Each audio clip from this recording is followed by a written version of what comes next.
దేవుని పరిశుద్ధ నామమునకు మహిమ కలుగును గాక. కృష్ణందు ప్రియమైనటువంటి దేవుని బిడ్డలారా, ప్రభువు నామమున మీ అందరికీ ప్రత్యేక శుభములు తెలియచేస్తూ ఉన్నాను.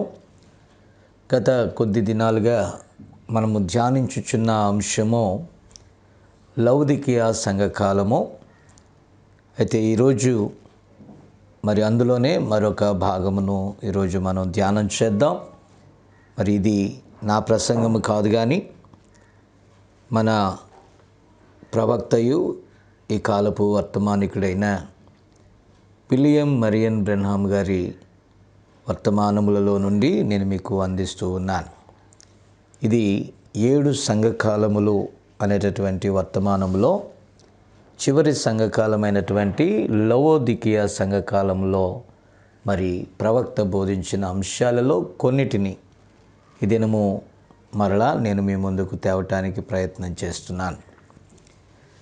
దయచేసి పరిశుద్ధ గ్రంథమును మరి ఇది వింటూ ఉన్నప్పుడు మీరు కూడా తీస్తే మంచిదని భావిస్తున్నాను. చూడండి, ప్రకటన గ్రంథము 3వ అధ్యాయము 18, 19 వచనాలను నేను చదువుతాను. నీవు ధనవృద్ధి చేసుకున్నట్లు అగ్నిలో పుటము వేయబడిన బంగారమును, నీ దిశ మొల సిగ్గు కనపడుకుండునట్లు ధరించుకున్నటకు తెల్లని వస్త్రములను, నీకు దృష్టి కలుగునట్లు నీ కన్నులకు కాటుకను నా యొద్ద కొనుమని నీకు బుద్ధి చెప్పుచున్నాను.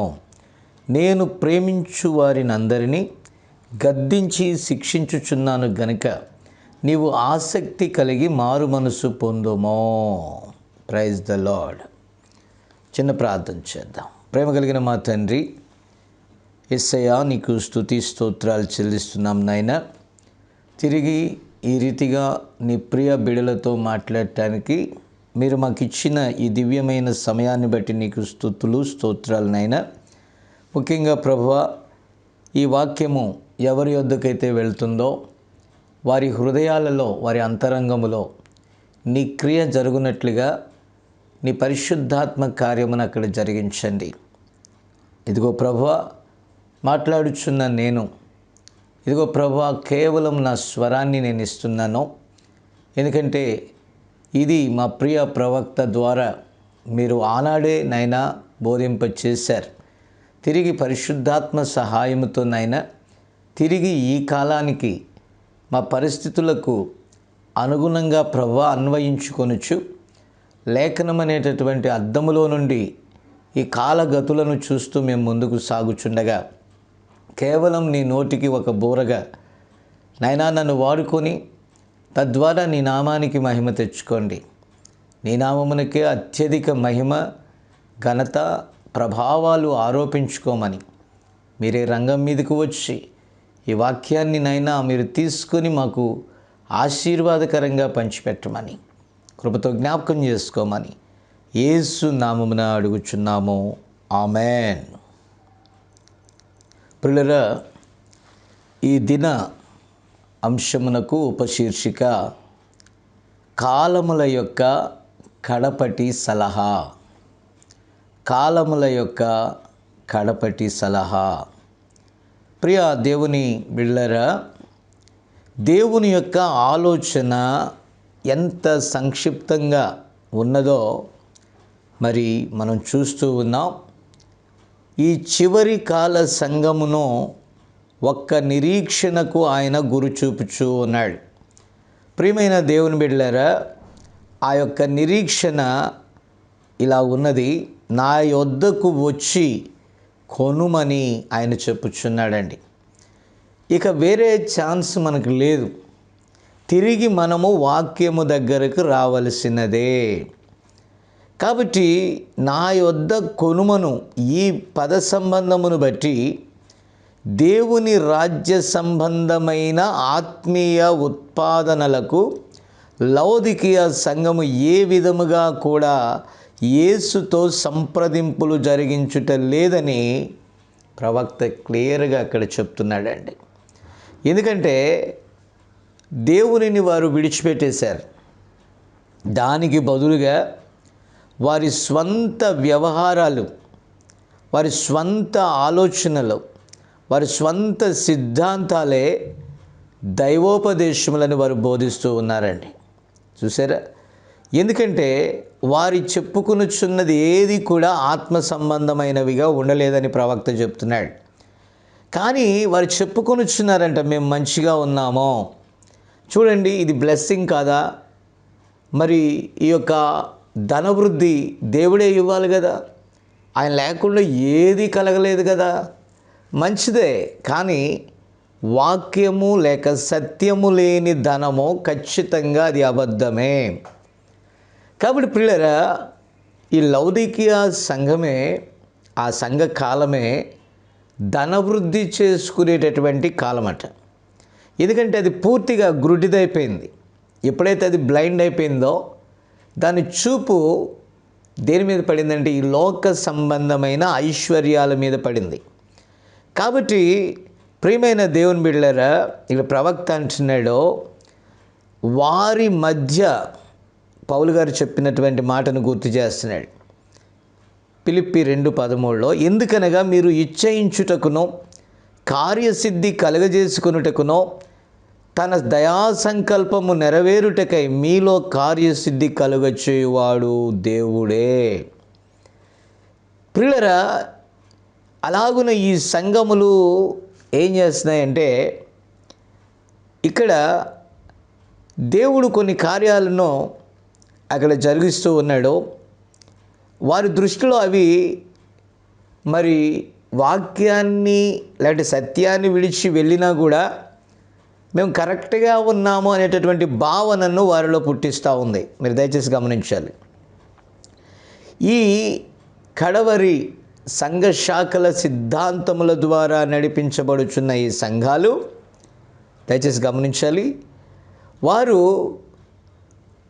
ప్రజల ఎదుట వారి పరిస్థితులు ఎలా ఉన్నాయంటే, ఒక మంచి పాఠశాలలు కట్టించటం, గొప్ప వైద్యశాలలు కట్టించటం, కొన్ని రాయబార కేంద్రాలు, వాణిజ్య కేంద్రాలు మొదలైన వాటిని వారు ప్రొడక్ట్ చేస్తున్నారండి. దయచేసి గమనించాలి.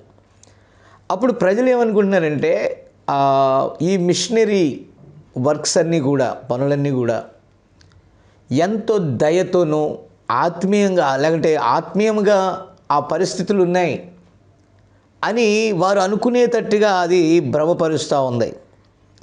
కానీ ప్రవక్త అంటున్నాడు, వారు సంఘశాఖల విత్తనము మరియు సంఘశాఖల ఆత్మయ్య ఉన్నంత కాలము దేవుడు వారిలో ఉండడు.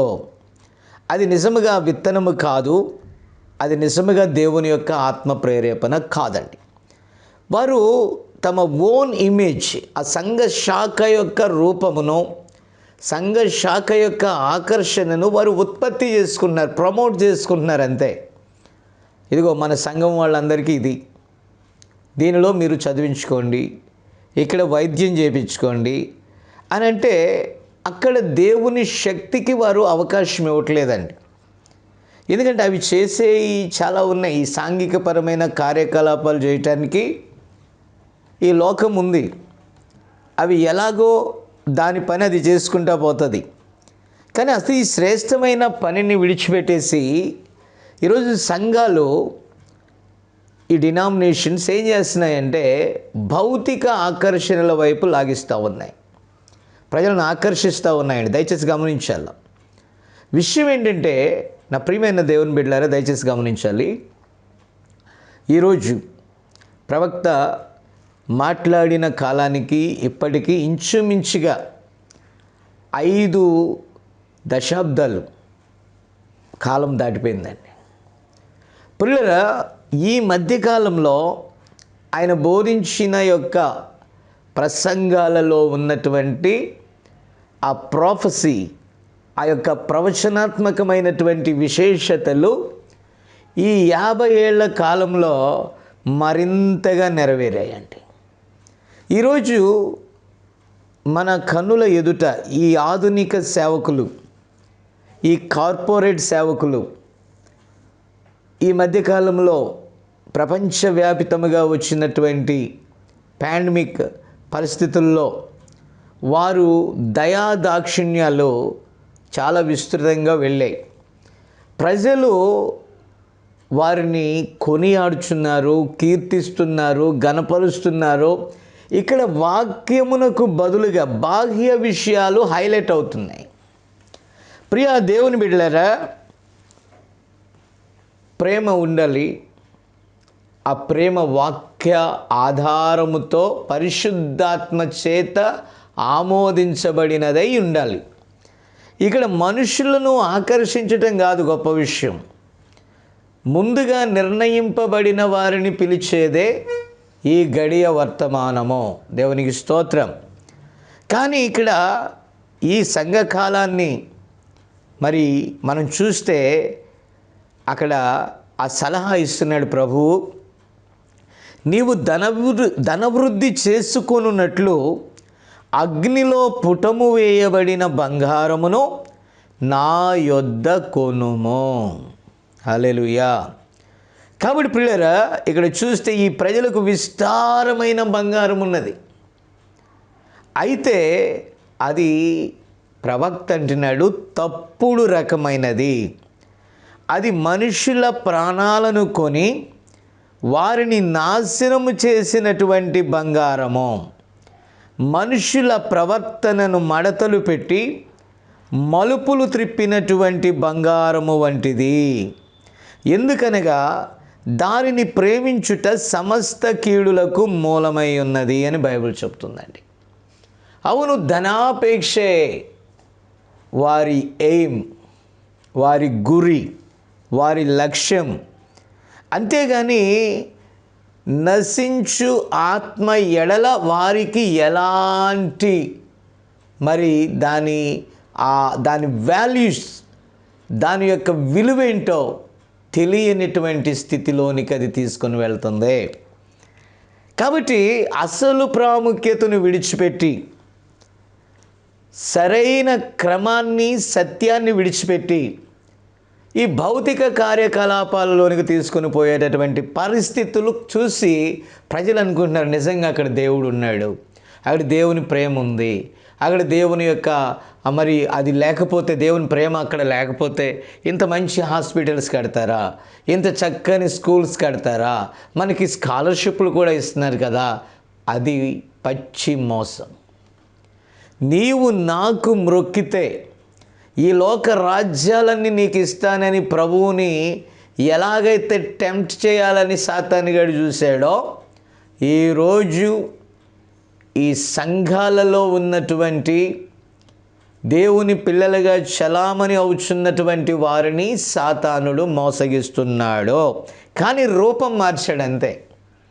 కాలాలకు అనుగుణంగా రూపం మార్చాడు, దాని రూపం మార్చుకుంది. అంతేగాని ఇది మోసమే.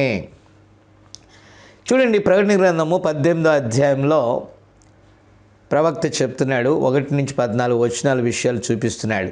అటు తర్వాత మహాధికారము గల వేరొక దూత పరలోకము నుండి దిగివచ్చుట చూచి తిని, అతని మహిమ చేత భూమి ప్రకాశించెను.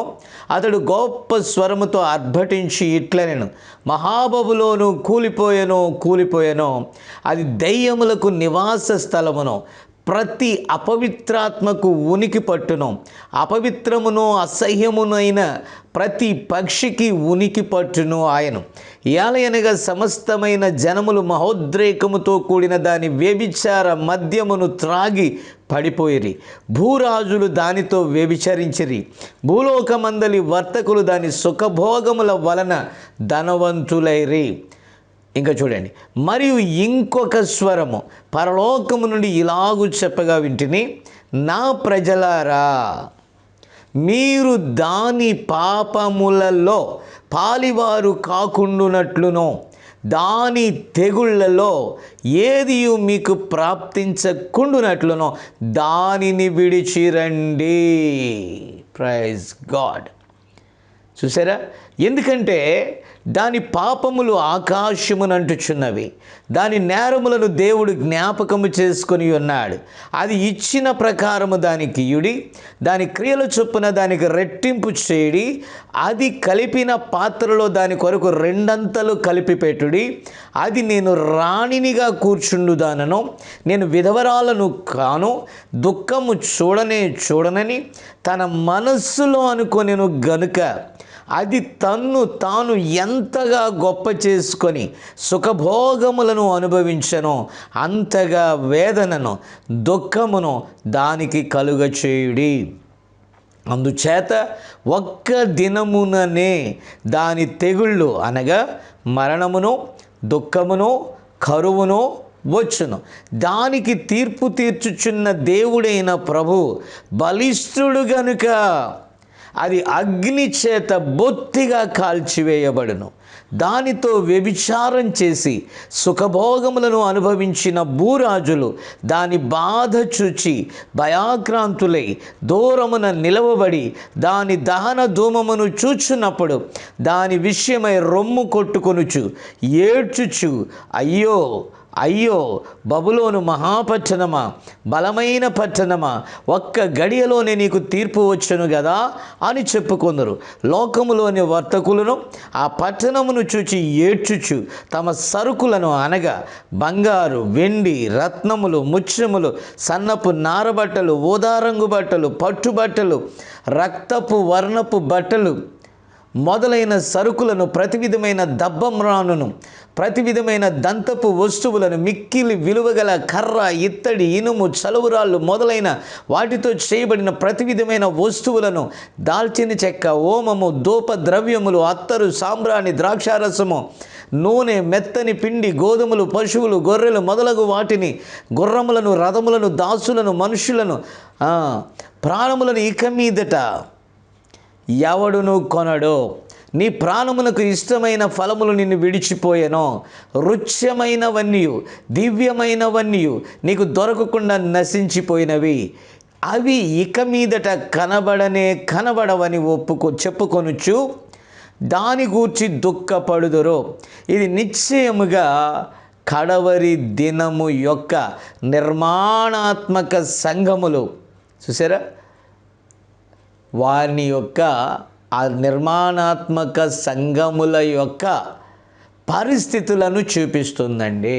ఇంకేంటంటే ఆల్రెడీ వెల్ సెటిల్డ్. అయితే దీన్ని ఒక దినాన ప్రభు కొట్టివేయనై ఉన్నాడు. అది చాలా మంచిగా ఉన్నాను అనుకుంటుంది, ప్రజల మధ్య కూడా అలా కనపరుచుకుంటుంది. అయితే దాని పాపములు దేవుని సముఖములో దేవుడు జ్ఞాపకం చేసుకుంటున్నాడండి. దాని పాపముల యొక్క పరిస్థితులన్నీ దేవుని దగ్గరికి చేరాయంట. అందుకని 4వ వచనంలో ప్రభు చెప్పినట్టుగా నా ప్రజలారా దానిని విడిచి రండి అని. ప్రియులారా, ఈ సంఘ శాఖలు, సంస్థాపక సంఘాలు పరిస్థితులు మనం చూస్తూనే ఉన్నాం. ఈరోజు చాలామంది చెప్పుకునేది అదే, మా చర్చి పెద్దదండి, పెద్ద సంఖ్య గలదండి, చాలా ధనవంతులు ఉండే సంఘాలండి, ఇలాగున వారు చెప్పుకొనుచు ఉన్నారు. ప్రవక్త అంటున్నాడు దానిని విడిచి రండి అని ప్రభు చెప్పాడు కనుక ఎత్తబడుట ఇంకా జరిగి ఉండలేదు. ఈ ధనవంతమైన అబద్ధ సంఘములో ఈ భయంకరమైన స్థితులు ఉన్నప్పుడు పెళ్లి కుమార్తె ఇంకా వెడలిపోలేదన్నాడు. అంటే ఇలాంటి పరిస్థితులు వారి మధ్య కనపడుచున్నప్పుడు, ప్రజలందరూ కూడా అటువైపు వెళ్ళిపోతున్నప్పుడు వధువు ప్రత్యేకంగా తన్ను తాను కాపాడుకుంటుందండి. దాని ప్రలోభాలకు వధువు పడిపోవట్లేదు. Praise the lord. ఎందుకంటే వధువు వాక్యము చేత ప్రత్యేకించబడినది. ఆమె వాక్యముతో ఉదక స్నానం చేస్తుంది. ముడత, మచ్చ, డాగు, కళంకము లేని నిష్కలంక వధువుగా ఆమె సిద్ధపడుచు ఉన్నది. దేవుడు ఆమెను సిద్ధపరుస్తున్నాడు. దేవుని స్తోత్రం. ప్రవక్త అంటున్నాడు చూడండి, అయితే దేవుని యొక్క బంగారం ఒకటి ఉన్నది. 1 పేతురు 1:7 శోధనల చేత పరీక్షించబడిన మీ విశ్వాసము నశించిపోవు సువర్ణము కంటే అమూల్యమైనది, వెలకట్టలేనిది. Praise the Lord. ఇప్పుడు దేవుని యొక్క బంగారము క్రీస్తు గుణమును మనకు చూపిస్తూ ఉందండి. ప్రభు ఈ లోకంలో ఉన్నప్పుడు ఏ రీతిగా పరిసయ్యుల చేత, శాస్త్రుల చేత, సద్దుకాయల చేత, ధర్మశాస్త్ర ఉపదేశకుల చేత, ఈ గుంపు చేత ఏ రీతిగా శోధించబడ్డాడో, శ్రమ పెట్టబడ్డాడో, అవమానపరచబడ్డాడో, ఈరోజు యథార్థమైన సంఘానికి కూడా కలిగేది అదే. వారి తల్లి అయినటువంటి ఆర్సియం అలాగే చేసింది, పిల్లలైనటువంటి ప్రొటెస్టెంట్లు అలాగే చేశారు. ఈరోజు సంఘ శాఖలను విడిచి సత్యవాక్యమును గైకొని వాక్యానుసారులుగా జీవించాలని వధువు సభ్యులుగా చెప్పుకొనుచున్న వారు మరలా తిరిగి ఆ సంఘ శాఖల క్రియల వైపు ఆకర్షించబడుట బాధాకరం అండి. వాటిని చూచి మోహిస్తున్నారు. వారు కలిగి ఉన్నటువంటి ఆ లగ్జరీ, దాని ఏమన్నా విలాసవంతమైన ఆ లగ్జరీ లైఫ్, ఆ విలాసవంతమైన జీవితాన్ని వీళ్ళు ఇండైరెక్ట్గా ఇమిటేట్ చేస్తున్నారండి. డైరెక్ట్గా అంటే మన వర్తమానం ఒప్పుకోదు. డైరెక్ట్గా అంటే వర్తమానంలో ఈ 5 రకాల పరిచర్యల్లో గట్టిగా వాక్యంతో వేలాడుచు ఆ వాక్యాన్ని పట్టుకొని హత్తుకొని చక్కగా జీవించుచున్న కొందరు సేవకులు ఉన్నారు. వారే ఈ కాలంలో మరి ఈ వాక్యమును ఎక్కడైతే తప్పిపోకుండా వారి కన్నులు లేక వారి యొక్క వాక్యము లేకపోతే వారు బోధించుచున్న స్థితిగతులు వాటికి కావలి కాయిచూ ఉన్నాయి. దేవునికి స్తోత్రం కలుగునుగాక. ఎందుకంటే ఈ బాధ్యత ఈ 5 రకాల పరిచర్యలకు దేవుడు అప్పగించి వెళ్ళాడు. దేవునికి స్తోత్రం. అలాగే ప్రవక్త కూడా చెప్తూ ఉన్నాడు, ఈ వధువుకు ఒక పరిచర్య ఉంది. ఈ 5 రకాల ఈ 5-fold మినిస్ట్రీ ద్వారా ఈ వధువు పోషించబడుతుంది, రాకడకు సమాయత్తం అవుతుందని మరి చెప్పడం జరిగింది. ప్రియులరా, దయచేసి మీరు గమనించినట్లయితే ఈరోజు ఎలా ఉన్నది అనంటే ఆ డినామినేషన్లో ఉన్నటువంటి పరిస్థితులు వధువు సభ్యులమని చెప్పుకొనుచు, సేవకులుగా చెప్పుకొనుచు చలామణి అవుచున్న వారిలో కూడా ఆ విలాసవంతమైనటువంటి ఆ పరిస్థితుల యొక్క క్రియలు అక్కడ కనబడుతూ ఉన్నాయి. డినామినేషన్లో ఎలాగైతే గ్రూపిజాలు ఉంటాయో, ఆ హోదాలు ఉంటాయో, మెల్లగా వర్తమాన సంఘాలలోనికి కూడా ప్రాకిపోవుట మనము ఒక కంట కనిపెడతా ఉండాలి. నీ కంటికి అది కనపడదు, కానీ ఆత్మ కన్నుల చేత వాక్యపు వెలుగులో చూడండి. అప్పుడు అది ఎక్కడ ఉందో నీకు అర్థమవుతుంది. కాబట్టి పిల్లరా, ప్రవక్త చెప్పిన దానికి వారు మళ్ళీ కోట్స్ అన్నీ చూపిస్తారు, అన్నీ చెప్తారు, కానీ అన్నీ కరెక్టే. బట్ వారిలో అది సింక్ అవ్వదు. ఆ చెప్పే వాక్యము, బోధించే బోధ వ్యక్తిగత జీవితంలో సింక్ కాదు. మన పౌలు గారు చెప్పాడు, అపోస్తులైన పౌలు గారు ఏమని చెప్పాడండి? మనము అందరూ చదివేటటువంటి పత్రికలమై ఉండాలి. అంటే మనలోనే క్రీస్తును మనం చూపించబద్దులమై ఉన్నాము. కాబట్టి ప్రియులారా, ఇక్కడ దయచేసి గమనించినట్లయితే అక్కడ నుండి ప్రవక్త అంటున్నాడు, ఇక ఆలస్యము కాక మునుపే నీవు దానిని విడిచి వచ్చుట మంచిది. ఇంకా చెప్తున్నాడు, అగ్నిలో పుటము వేయబడిన బంగారమును నా యొద్ద కొనుము, అప్పుడు నిజముగా నీవు ధనవంతుడు అవుదువు. కాబట్టి ప్రియులారా, ఇక్కడ అంటున్నాడు, ప్రైజ్ ద లార్డ్. ఇక్కడ ఏమని చెప్తున్నాడంటే మనము ఖచ్చితంగా దానిని విడవాల. దాని తెగులలో పాలివారు కాకుండు నిమిత్తము మనము దానిని విడిచి రావాలి. అది ఏమంటే నేను ధనవంతురాలని చెప్పుకుంటుంది, అది నిజమైన ధనము కాదు, అది నిజమైన బ్లెస్సింగ్ కాదు, దానివలన అంత నాశనమే. కానీ నిజమైనది ఒకటి ఉంది. ఆ శ్రమలలో పరీక్షించబడిన తర్వాత అత్యంత అమూల్యమైన విశ్వాసమే ఆ బంగారము కంటే ఉన్నతమైనది, అనగా క్రీస్తును కనుపరిచేదై ఉన్నది. కాబట్టి ఇక్కడ అంటున్నాడు, దిగంబరులముగా భౌతికంగా ఈ లోకములోనికి మనం వచ్చితిమి, అయితే దిగంబరులముగా ఆత్మ సంబంధముగా మనం అది వదిలిపెట్టము. అయితే ప్రియులారా, ఇక్కడ అంటున్నాడు ప్రవక్త, మనతో ఒకటి మనము తీసుకొని వెళ్ళబోచున్నాం. ఆ ఒకటి ఏదనగా, ఇది చాలా జాగ్రత్తగా మీరు గమనించాలని మనవి చేస్తున్నాను. మనము తీసుకొని పోవునది అంత తక్కువేమీ కాదు, ఎక్కువేమీ కాదు. అది తక్కువ కాదు, ఎక్కువ కాదు అంటున్నాడు ప్రవక్త. కాబట్టి దేవుని ఎదుట మనలను సరైనదిగా ఉంచు ఒకటి మనము మనతో తీసుకొని వెళ్ళనై ఉన్నాము. గ్లోరీ. గనుక ఎంతో జాగ్రత్తగా దానిని చూచుకొనుటకు మనము జాగ్రత్త పడవలసి ఉన్నది. అలాగైతే మనతో మనము ఏమి తీసుకొని వెళ్తాము?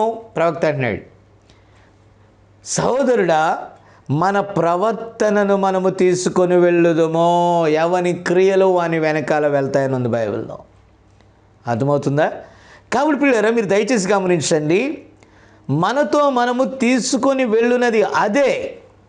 ఈరోజు నేను ఇందాకే చెప్పాను, మనం సంఘశాఖలను విడవడం కాదు, దాని పద్ధతులను విడిచిపెట్టడం కాదు, దాని నీడ దాని జాడ మనలో ఉండకూడదండి.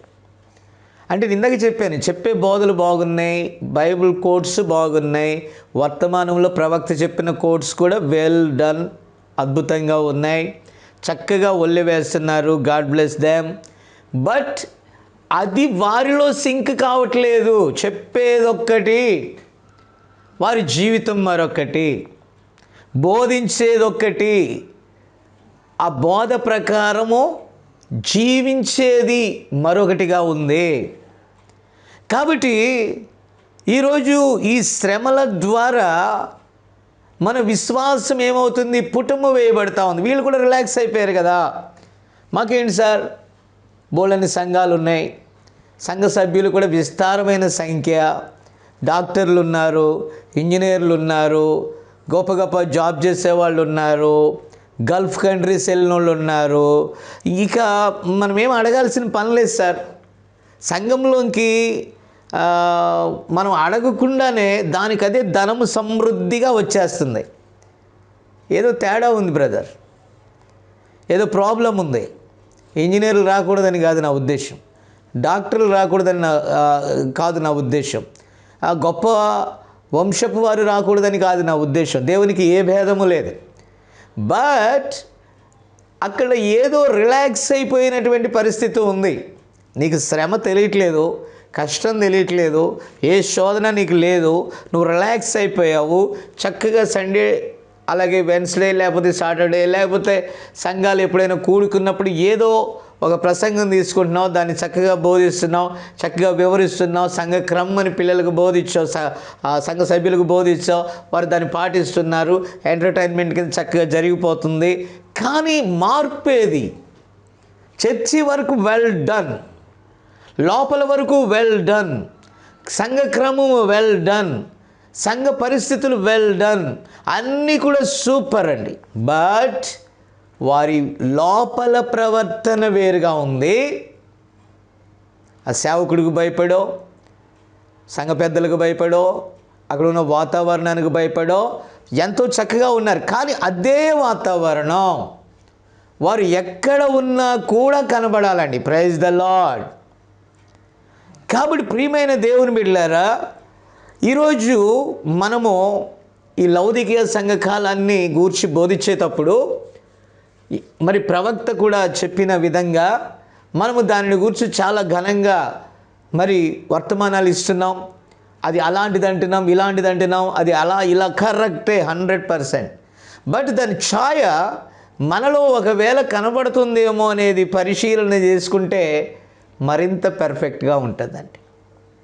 ప్రవక్త వారికి చెప్తున్నప్పుడు, వారిని గురించి గ్రంథంలో దేవుడు రాయించినప్పుడు, ప్రవక్త బోధించినప్పుడు అది మనము కూడా పరిశీలన చేసుకోవలసిన ఆవశ్యకత ఉన్నది. అర్థమవుతుందా? కాబట్టి ప్రియమైన దేవుని బిడ్డలారా, ఈ లౌదికీయ పట్టణము ధనవంతమైన పట్టణమని అక్కడ చూస్తూ ఉన్నామండి. ప్రవక్త అంటున్నాడు, అది రెండు వైపులను స్మారక చిహ్నములుండిన బంగారు నాణెములను ముద్రించిందంట. కాబట్టి ఈ బంగారు నాణెముల కాలము యొక్క శీలాన్ని వర్ణిస్తుంది. అంటే అది గోల్డెన్, అది ఎలాగుంటుందంటే స్వర్ణయుగం అన్నమాట. దయచేసి గమనించాలి. అంటే బాగా అభివృద్ధి చెందింది లౌదికీయ. మంచి వాణిజ్య వ్యాపారాలు ఉన్నాయి. 2 తలల బంగారు నాణెము వారితో ఉన్నదట. చూసారా? చూడండి, ప్రవక్త అంటున్నాడు, సంఘములో దానిని మనము సంపూర్తి చేయుటకు ప్రయత్నం చేస్తాం. మనము పాపం నుండి బయటకు కొనుచున్నాం. మనము పరలోకంలోనికి కొనుచున్నాం. లేదా మనము చెప్పినట్లు అయితే దేవుడు అది చెప్పడు. ఇక్కడ ఏదో ఒక కింగ్డమ్, ఏదో ఒక దేవుని పరిపాలన క్రింద ఏదో చక్కగా ఇక్కడే జరిగిపోతుంది, పరలోకంతో పని లేదు అనేటటువంటి ఒక వాతావరణాన్ని వారు చూపించాలని అక్కడ చూస్తున్నారండి.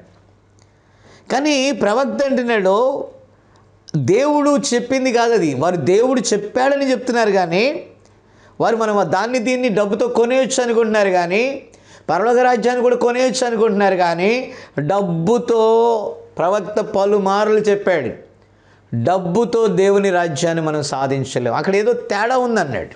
దయచేసి గమనించాల. ఒకవేళ విస్తారమైన సంపద సంఘంలోనికి వచ్చిందనుకోండి, అక్కడ ఏదో మిస్టేక్ జరిగిపోతూ ఉంది. దయచేసి గమనించాలి. ప్రవక్త అంటున్నాడు, సంఘము అంతటి అతి విస్తారమైన సంపదను కలిగి ఉన్నది.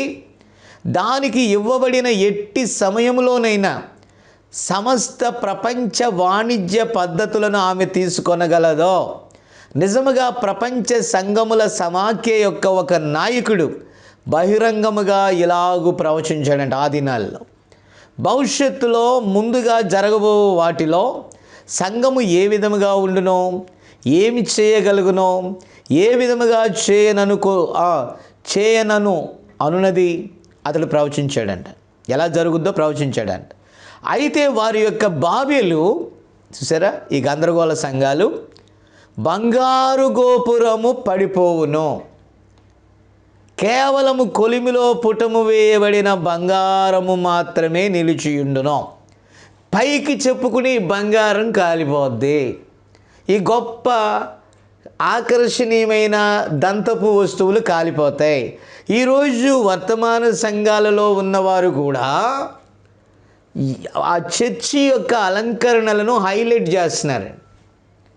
అక్కడ ఉన్నటువంటి ఎక్విప్మెంట్స్, అక్కడ ఉన్నటువంటి ఇన్స్ట్రుమెంట్స్, అక్కడ ఉన్నటువంటి ఆ థింగ్స్ అన్నీ కూడా కాస్ట్లీ బ్రదర్. అవన్నీ చాలా కాస్ట్లీ బ్రదర్. అస్సలు ఈ వుడ్ అక్కడి నుంచి తెచ్చాం బ్రదర్, ఆ వుడ్ ఇక్కడి నుంచి తెచ్చాం బ్రదర్, ఆ కింద వేసినటువంటి ఆ టైల్స్ బ్రదర్, లేకపోతే ఆ గ్రానైట్ బ్రదర్, ఇది ఫలానా ఊరిది బ్రదర్, ప్రణాళిక ఊరిది బ్రదర్. ఎక్కడో ఛాయ కనబడుతుంది కొంచెం.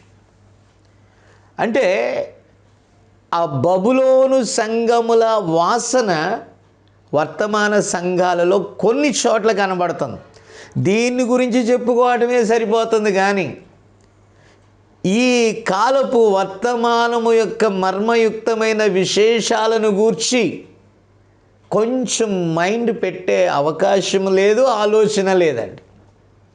తమ్ముని గురించి తాము చెప్పుకోవటం, దాన్ని సపోర్ట్ చేసుకోవటానికి ప్రవక్త అక్కడ ఇలా అన్నాడు, ఇక్కడ అలా అన్నాడు అని చెప్పుకోవటం, లేకపోతే లేఖనంలో అక్కడ అలా ఉంది, ఇక్కడ అలా ఉందని చెప్పుకోవటం తప్ప దాని స్థితిగతి ఎలా ఉన్నదో పరిశీలన చేసుకోవటం మరి ఎప్పుడో మర్చిపోతున్నాయి, మరిచిపోయాయి కూడా. కానీ జ్ఞాపకం చేసుకునటం మంచిది. ప్రవక్త అంటున్నాడు, కాలములన్నిటిలో కూడా దానిని ఎడతెగకుండా సంగము చేసినది. ఆమె దేవుని యొక్క వాక్యమును విడిచిపెట్టి, ఎగ్జాక్ట్లీ దయచేసి గమనించాల, వాక్యమును విడిచిపెట్టి ఆమె యొక్క స్వంత మూఢ సిద్ధాంతములను, మతము యొక్క నమ్మకాలను స్వీకరించినది. ఆమె నిర్మాణాత్మకము చేసుకొని తనకు తాను లోకంతో కలిసిపోయినది. ఆ విధముగా ఆమె దిగంబరి అయిపోయినది. సమృద్ధి అన్నదే దిగంబరత్వం. లోకం దృష్టిలో సర్వసమృద్ధి, దేవుని దృష్టిలో అది దిగంబరతనం. పుటము వేసినప్పుడు అది మిగలదు, కాల్చబడినప్పుడు అది మిగలదు, అగ్ని ఎదుట పరీక్ష చేయబడినప్పుడు దాని దిశ మొల కనబడుతుందని ప్రభువు చెప్పాడండి. దయచేసి గమనించారా? నిలిచేది ఒక్కటే, మన ప్రవర్తన. వాక్యము మన ప్రవర్తనను మార్చాలి. వాక్యము మన జీవితాన్ని వాక్యానికి సమానంగా కాదు, వాక్యంతో కలిసిపోయేటట్టుగా చేయాలి. ప్రైజ్ ద లార్డ్, హల్లెలూయా. దేవుడు ఆమె యొక్క కాముకత్వమునకు తీర్పు తీర్చుచున్నాడు. అది డబ్బును ప్రేమించింది, బంగారాన్ని ప్రేమించింది, విలాసవంతమైన వస్తువులను ప్రేమించింది. ఇదే దేవుని రాజ్యం అని భ్రమపరిచింది. ప్రియులారా, ప్రవక్త అంటున్నాడు, ఈ భయంకరమైన స్థితి నుండి ఆ సంఘము లేక ఆమె బయటికి వచ్చి ఒకే ఒక మార్గము, ప్రభువుకు లోబడి తిరిగి ఆయన వాక్యమునొద్దకు వచ్చుట ద్వారానే జరుగును. అందుకంటున్నాడు ప్రవక్త కొరింథీలో పౌలు గారు రాసిన మాటని జ్ఞాపకం చేస్తున్నాడు. 2 కొరింథీ 6:14 నుంచి మనం చూస్తే, మీరు అవిశ్వాసులతో జోడుగా ఉండకుడి. దాన్ని విడిచి రావాలండి. హల్లెలూయా. నీతికి ఆమేన్. ఇదే నా బాధ. ప్రియులారా, మెసేజ్ వండర్ఫుల్, కోట్స్ వండర్ఫుల్, అసలు బల్లలు పగిలిపోతున్నాయి, మందిరాలు దద్దరిల్లిపోతున్నాయండి. Wonderful wonderful wonderful, God bless them. But అక్కడ విషయం ఏంటంటే ప్రియులారా, దయచేసి వినండి, ఏమని చెప్పబడుతుందంటే, నీతికి దుర్నీతితో ఏమి సాంగత్యం, వెలుగునకు చీకటితో ఏమి పొత్తు, క్రీస్తునకు బెలియాలుతో ఏమి సంబంధం, అవిశ్వాసితో విశ్వాసికి పాలెక్కడిది, దేవుని ఆలయమునకు విగ్రహములతో ఏమి పొందిక, మనము జీవము గల దేవుని ఆలయమై ఉన్నాము. అవునా? మనము సజీవ ఆలయాలమేనా? అందుకు దేవుడు ఇలాగు సెలవిచ్చుచున్నాడు, నేను వారిలో నివసించి, అవునా, దేవుని వాక్యం మనలో నివసిస్తుంది, సంచరింతును, నేను వారి దేవుడనై ఉందును, వారు నా ప్రజలై ఉందురు, కావున మీరు వారి మధ్య నుండి బయలు వెడలి ప్రత్యేకంగా ఉండుడి. ఏదండి మన ప్రత్యేకత? వారికి మనకి ఏమైనా తేడా కనబడుతుందా పరిశుద్ధతలో? కానీ ప్రవక్త క్లియర్గా అక్కడ చెప్తున్నాడు, ప్రవర్తన తీసుకొని వెళ్తాం. ఎలా ఉన్నాయి ఈరోజు పరిస్థితులు? శరీర విషయాలు అంత ప్రాముఖ్యం కాదు బ్రదర్ అన్నప్పుడు, మరి శరీరాలుగా మనం ఎందుకు వాక్యాన్ని స్వీకరించాలి? ఇవన్నీ పెద్ద మిస్టేక్స్ కాదు అన్నప్పుడు మరి మిస్టేక్స్ ఏంటి? ప్రియులారా, ఈ వాక్యము మనలను పరిశుద్ధపరిచేదిగా ఉంది. కాబట్టి దేవుడు, మన ప్రభు చెప్తున్నాడు, నేను పరిశుద్ధుడనై ఉన్న ప్రకారం మీరు కూడా పరిశుద్ధులై ఉండుడి.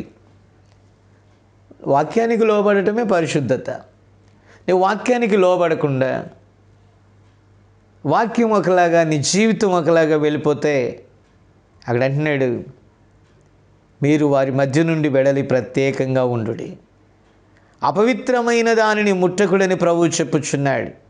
మరియు నేను మిమ్మల్ని చేర్చుకుందును, మీకు తండ్రినై ఉందును, మీరు నాకు కుమారులను కుమార్తెలనై ఉందురని సర్వశక్తి గల ప్రభువు చెప్పుచున్నాడు. చూసారా? ఆ వస్త్రముల కొరకై చెల్లించవలసిన, ప్రవక్త అంటున్నాడు, చెల్లించవలసిన మూల్యం ఒకటి ఉన్నది, అదే వేరు చేయబడుట అనుమూల్యము. ఆమేన్. వేరు చేయబడుట అనుమూల్యము. ఎక్కడ వ్యత్యాసం కనబడుతుందండి? ఏమన్నంటే మొదట్లో మేము కూడా అలాగే ఉన్నాం బ్రదర్. రాను రాను ఏమో దేవుడు సరైన విత్తనాన్ని ఉంచితే అది ఎప్పటికీ సరైనదే. ప్రవక్త అన్నాడు, గురి కరెక్ట్గా చూస్తే అది ఎప్పటికైనా గురిగానే వెళ్తుంది. ప్రారంభంలో కొంచెం గురి తప్పితే 0.01% గురి తప్పిన ఆ లెన్సెస్లో లాస్ట్కి వెళ్ళలోకి అది పూర్తి గురి తప్పియే వెళ్తుంది. దయచేసి గమనించాలి. అందుకే పౌలు గారు అంటున్నాడు, నేను గురి చూడని వాని వలె పరిగెత్తట్లేదు. మన ప్రారంభంలోనే ఒక గురి కలిగి ఉంటాం. ఆ గురిని చేరుకోవటానికి కొన్ని ఒడిదుడుకులు ఉంటాయి. పడతాం, లేస్తాం. అది మనకు మనముగా పడేది కాదు, లేచేది కాదు. కొన్నిసార్లు జరిగే మిస్టేక్స్ జరగవచ్చు. కానీ వాక్య సంబంధి పడిపోయినా తిరిగి లేస్తాడు. ఇక పడిపోయిన స్థితిలోనే ఉండి no problem brother, no problem brother, ఇలాంటివి పట్టించుకోకూడదు బ్రదర్, మీరు వెళ్ళిపోండి బ్రదర్ అంటే ఎలాగండి? చూసారా? అందుకని ఇక్కడ అంటున్నాడు, నీకు దృష్టి కలుగునట్లు నీ కన్నులకు కాటుకను పూసుకొనుమో లేక కొనుమో. ప్రవక్త అంటున్నాడు, ఈ కాటుకను నీవు కొనుమని ఆయన చెప్పటలేదు. ఓహో, పరిశుద్ధాత్మకు ఎలాంటి వెల చూడండి, ఎలాంటి వెలపట్టి లేదు. ధర్మశాస్త్ర సంబంధమైన క్రియల వలన ఆత్మను పొందితిరా లేక విశ్వాసముతో వినుట వలన పొందితిరా? గలతీ 3:2. పరిశుద్ధాత్మ బాప్తిజమం లేకుండా వాక్యము యొక్క నిజమైన ఆత్మ ప్రత్యక్షత కొరకు నీవెన్నడు నీ కన్నులు తెరిచి కొనుటకు నీకు వీలు కలగదు. ఆత్మ లేని ఒక మనిషి దేవుని ఎడలను, ఆయన సత్యము ఎడలను అతడు అంధుడై ఉంటున్నాడు. నిజమండి. ఈరోజు పరిశుద్ధాత్మ నీ కన్నులను తెరవకపోతే, పరిశుద్ధాత్మ ద్వారా నీవు నడిపించబడకపోతే, ఆనాడు బిలాము కన్నులు మూసుకుపోయి చూసారా, ఆ దేవుని దూతను కూడా చూడలేకపోతే అగార్ధవము చూసిందండి. దయచేసి గమనించాలి. బిలాము ప్రవచనాలు ఎక్కడ కూడా తప్పిపోలే, బట్ అతడి కళ్ళు మూసుకుపోయి వెళ్తున్నాడండి. దయచేసి గమనించాలి. కాబట్టి ఇక్కడ అంటున్నాడు ప్రవక్త, ప్రజల కళ్ళను తెరిచినటువంటి ఈ కాటుకను గూర్చి నేను తలంచుచున్నప్పుడు, ప్రవక్త చిన్నతనపు దినాలలో జరిగిన ఒక విశేషాన్ని చెప్తున్నాడండి. ఆయన కెంటకీ ప్రాంతంలో, అమెరికా దేశంలో ఆ కెంటకీ ప్రాంతంలో చిన్న పిల్లవానిగా ఉన్నప్పుడు ఒక హట్, దాన్ని ఏమన్నా, ఒక చిన్న ఇంటిలో, చెక్క ఇంటిలో అతడు నివాసం చేసినప్పుడు ఆ అటక మీద, పాత గృహాలకు అటకలు ఉంటాయి, ఆ అటక మీద గడ్డి పరకల పైన వారి సోదరులు పడుకొని ఉండేవాళ్ళు. పిల్లరా, మీరు దయచేసి గమనిస్తే బయట వీచు చలిగాళ్ళు వస్తాయి కదా, అవి ఆ ఇంటికి ఉన్నటువంటి పగుళ్ళ మధ్యలో నుంచి లోపలికి చొచ్చుకున్నప్పుడు ఆ చల్లదనాన్ని బట్టి ఆ పిల్లలు ఉదయకాలానికి లేచేలోకి కళ్ళు ఉబ్బిపోయాయంట. గట్టిగా మూసుకొని ఉండిపోయేవాళ్ళు. పెద్దగా కేకలు పెడితే వారి తల్లిగారు వచ్చి ఆ వేడిగా ఉన్నటువంటి చమురు తీసుకొని, ఆ తైలము వంటి పదార్థం తీసుకొని ఆ గట్టిపడిన పదార్థం అంతయు వరకు ఆ కంటి మీద రుద్దేదంట. అప్పుడు వీరు చూడగలిగేవారంటండి. కాబట్టి ప్రియులరా, ఇప్పుడు ప్రవక్త అంటున్నాడు, ఈ భయంకరమైన చలిగాలులు ఈ తరములో సంఘం పైన వీచుచున్నవి.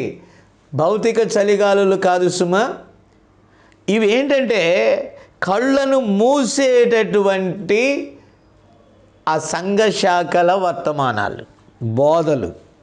అర్థమైందా? ఈ వర్తమానము కళ్ళు తెరిపిస్తే అవి కళ్ళు మూపిస్తుంది.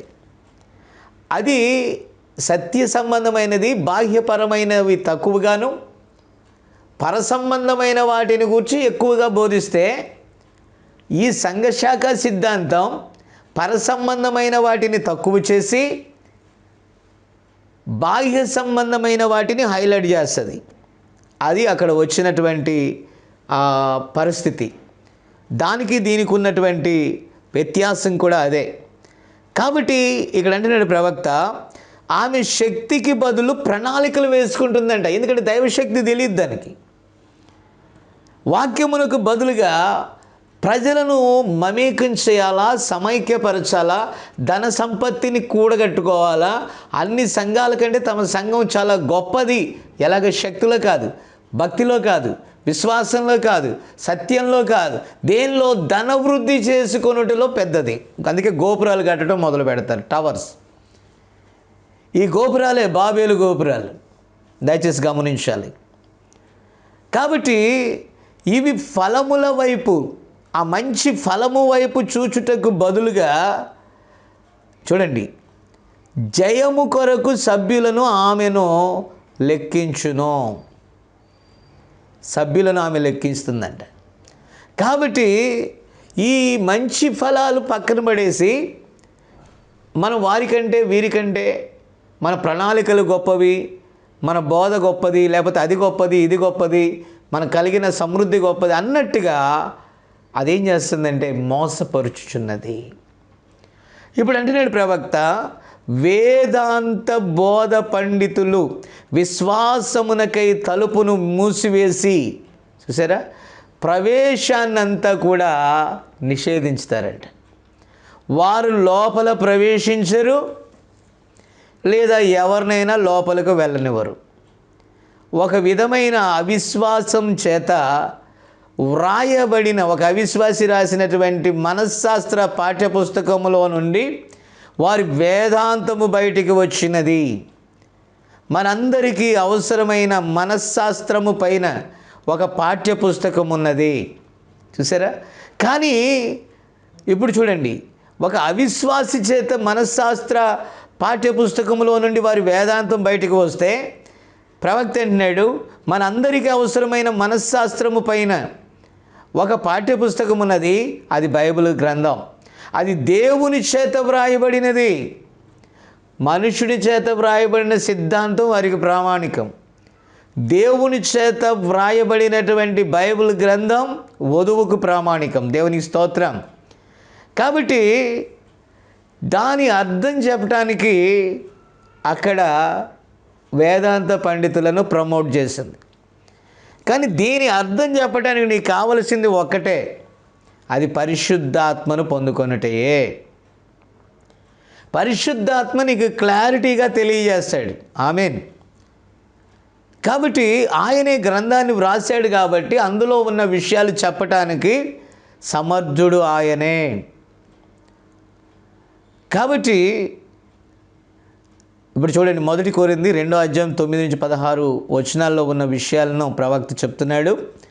ఇందును గూర్చి దేవుడు, దయచేసి జాగ్రత్తగా వినండి, తన్ను ప్రేమించు వారి కొరకు ఏవి సిద్ధపరిచెనో, ఆమేన్, అవి కంటికి కనబడలేదు, చెవికి వినబడలేదు, మనుష్య హృదయమునకు గోచరము కాలేదని వ్రాయబడి ఉన్నది.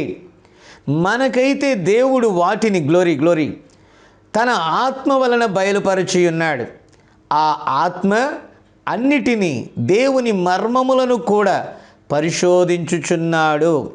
ఒక మనుష్యుని సంగతులు అతనిలో ఉన్న మనుష్యాత్మకే గాని మనుష్యులలో మరి ఎవనికి తెలియనో, అలాగే దేవుని సంగతులు దేవుని ఆత్మకే గాని మరి ఎవనికి తెలియవు. దేవుని వలన మనకు దయచేయబడిన వాటిని తెలుసుకొనుటకై మనము లౌకికాత్మను కాక దేవుని యొద్ద నుండి వచ్చు ఆత్మను పొంది ఉన్నాము. గ్లోరీ, దేవుని స్తోత్రం. మనుష్య జ్ఞానము నేర్పు మాటలతో కాక ఆత్మ సంబంధమైన సంగతులతో సరిచూచుచు ఆత్మ నేర్పు మాటలతో వీటిని గూర్చి మేము బోధించుచున్నాము. దయచేసి గమనించాలి. ప్రకృతి సంబంధి అయిన మనుష్యుడు దేవుని ఆత్మ విషయములను అంగీకరింపడు. ఎందుకు అంగీకరింపడు?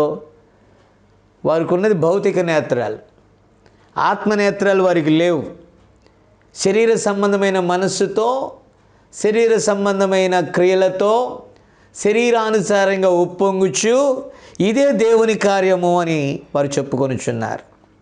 ఎందుకంటే అది వింతగా ఉంటుంది. దేవుని కార్యాలు వింతగా ఉంటాయి. లోక కార్యాలు భౌతిక సంబంధమైనది, ఈ 5 ఇంద్రియాల మీద ఆధారపడి చూసేది కాదు దేవుని సంఘం. అది సూపర్ న్యాచురల్, అది అది ఆరవ, చెప్పాలంటే సిక్స్త్ సెన్స్, ఆరవ ఇంద్రియం. ఈ ఆరవ ఇంద్రియం అంటే విశ్వాసము. ఇది దేవుని మూలంగా కలిగినది. దేవునికి స్తోత్రం కలుగును గాక. అందుకే అంటున్నాడు, ప్రకృతి సంబంధి అయిన మనుషుడు దేవుని ఆత్మ విషయాలను అంగీకరింపడు, అవి అతనికి వెర్రితనముగా ఉన్నవి, అవి ఆత్మానుభవం చేతను వివేచింపదగును గనుక అతడు వాటిని గ్రహింపజాలడు.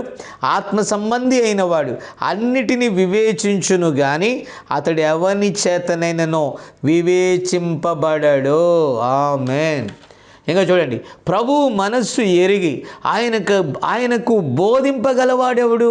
మనమైతే, హల్లెలూయా, మనమైతే క్రీస్తు మనస్సు కలిగిన వారము. Praise the Lord. ఆమేన్. మనము క్రీస్తు మనస్సు కలిగిన వారమై ఉండాలి ప్రియులారా. వాక్యం మనస్సు మనలో ఉండాలి. ఈ కాలమును గూర్చి ఆత్మ వ్యతిరిక్తముగా కేకలు పెడుతున్న అన్ని సంగతులు నిజమైతే, బాప్తిజమమిచ్చి యోహాను వచ్చి సంగమునకు సవాలు చేసినట్లుగా, ముందెన్నడూ లేనట్లుగా రంగంపైకి ఒకరు రావలసిన అవసరత మనకున్నదని ప్రవక్త చెప్పాడు. ప్రవక్తను దేవుడు రంగం మీదకి పంపాడు. అదే ఖచ్చితంగా మన కాలమునకు వచ్చుచున్నది. మరి యొక్క బాప్తిజమమిచ్చి యోహాను వచ్చి ముందటి వాడు వచ్చి ఎలాగూ చేసెనో ఆ విధముగానే ఇతడు ఖచ్చితంగా చివరి కాలంలో చేస్తాడు. అతడే మన ప్రవక్త విలియం బ్రెన్హాం. అతడు చేయనని మనకు తెలియను. ప్రవక్త రంగం మీద ఉన్నప్పుడు చేసినటువంటి బోధించినటువంటి వర్తమానం ఇది. ఎందుకనగా తర్వాత వచనము ఏమి చెప్పుచున్నదో ఇక్కడ అందును బట్టి మనకు తెలియను.